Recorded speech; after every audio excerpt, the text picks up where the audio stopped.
my foremost centering ring is at 17 inches, so I'm going to put a mark at like 16 3/4 with the magic marker, so I know where to put all the epoxy.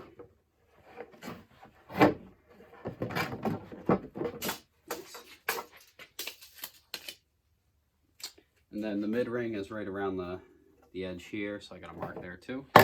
So I'll wipe everything down with some denatured alcohol and then mix up some epoxy.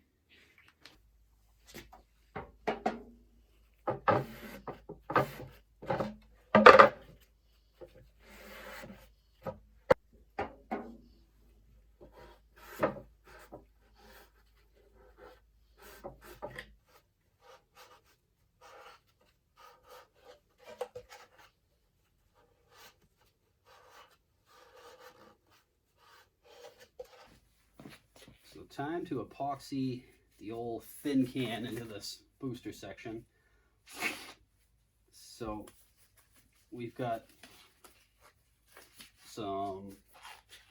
the same total boat epoxy we used for laminating, mixed up with about 2 teaspoons of colloidal silica per ounce. So we got that kind of, it's kind of a runny peanut butter, but you know, that's what we're gonna rock. I've test fit everything multiple times, marked where each centering ring is. I've taped up the nylon recovery harness because I don't want to get any epoxy on that. And the nice thing was these fins have actually been cut. You know, they come from LOC basically with enough clearance that the 2 layers of fiberglass I've added on the frame doesn't cause any interference. I was thinking I might have to trim those, but that all worked out great. So the plan is smear a ring of epoxy around just, you know, below where the front 2 centering rings are going to hit. Slide those in, and before I get this back ring in, kind of put some epoxy on the back end of the frame. The other thing is I never hit my T-nuts with epoxy, so I want to do that real quick, being careful not to get any in the threads. I'm just going to kind of butter the perimeter of those while I get the chance.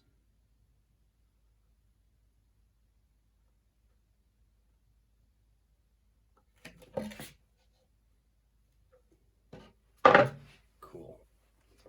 Nice thing about these big frames.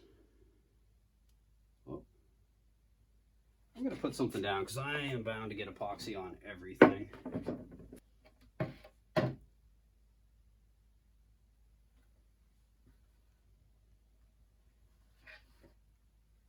So I mixed up 2 ounces. We'll see if that's going to be just enough or way too much.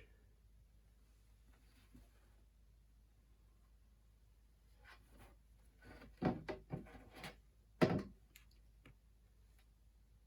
feel like 2 ounces is what I used just to do the internal fillets on the fin can.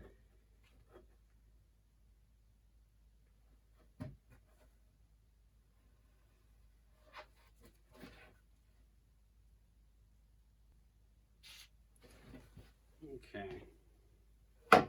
Now, other things I did after I test fit, or while I test fit, was I have my fins numbered from the previous kind of steps, so I made sure I numbered the airframe accordingly. So I'm just going to line the one and the one up. I don't know if you can see in there. All right, so one, here we go.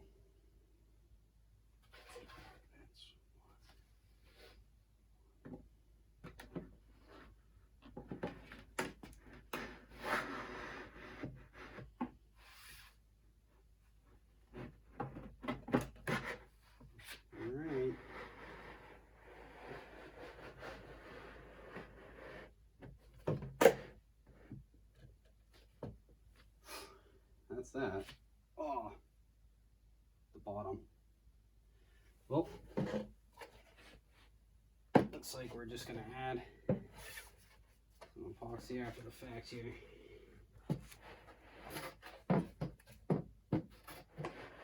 There we go.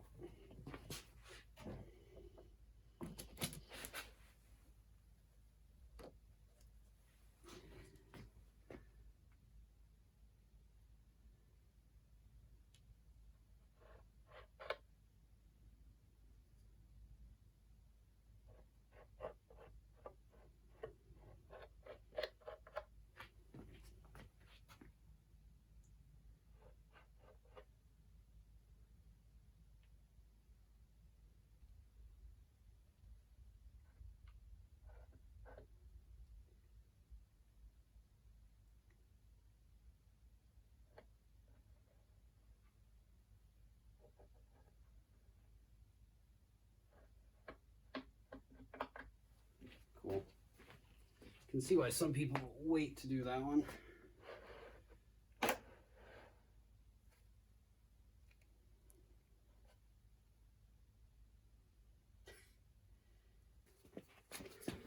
All right, now, as you can see, there's some gaps. So we're going to give them the clamps.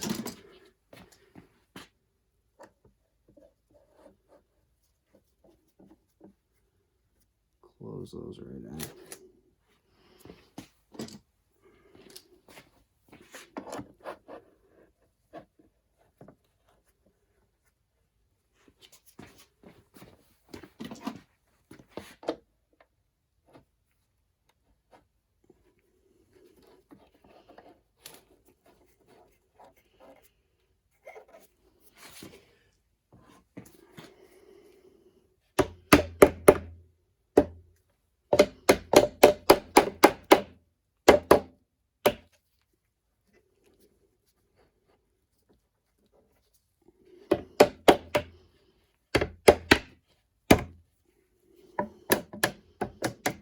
Little massage. Like another glove. I don't know if you can see in there. We're going to smooth that out while we can.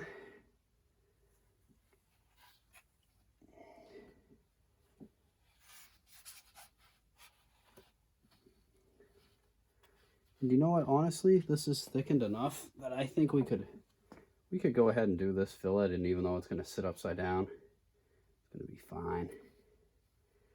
So I'm going to add some more epoxy in there.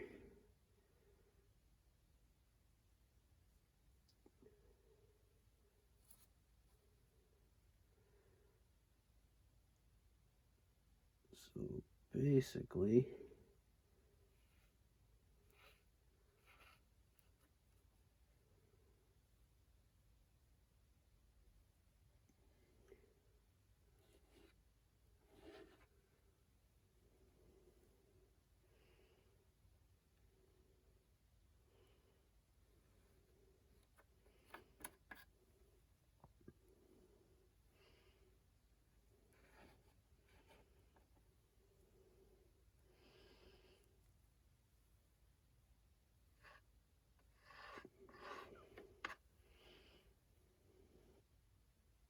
this would be 4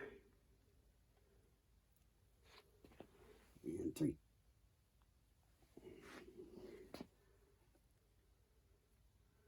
Yeah.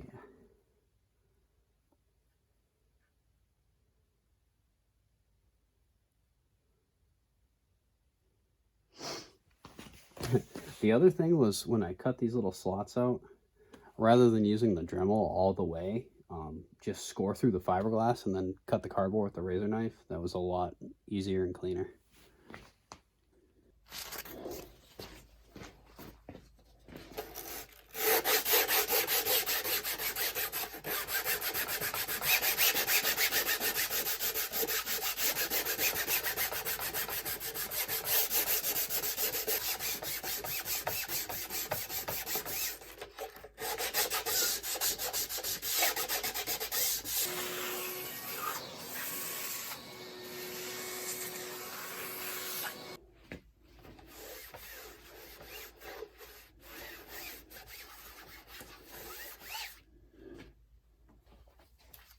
So we're trying that trick.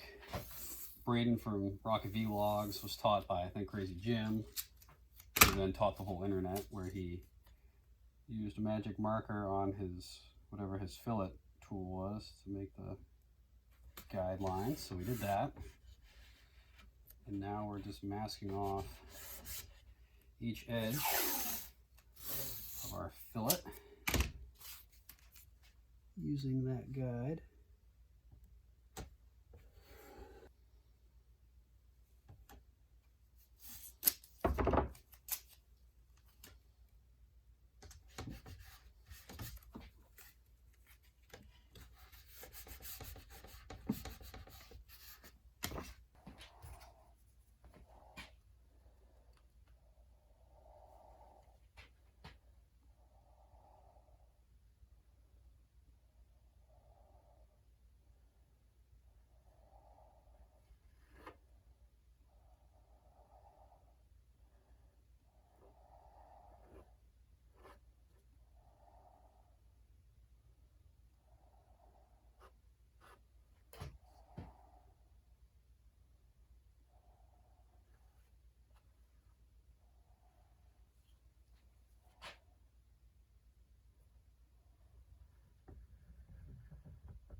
Recap that a little bit, huh?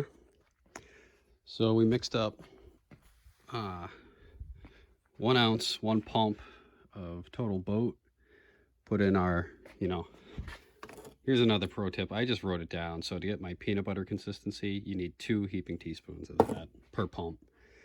We got all our edges taped up. And then my guide was this 1-inch PVC coupling. That's what I'm using to do the fillets. And the 1 ounce was like exactly enough for that. So these are what they look like right now. We'll let them tack up for maybe an hour or so since it's cold down here, and then we'll pull this masking tape.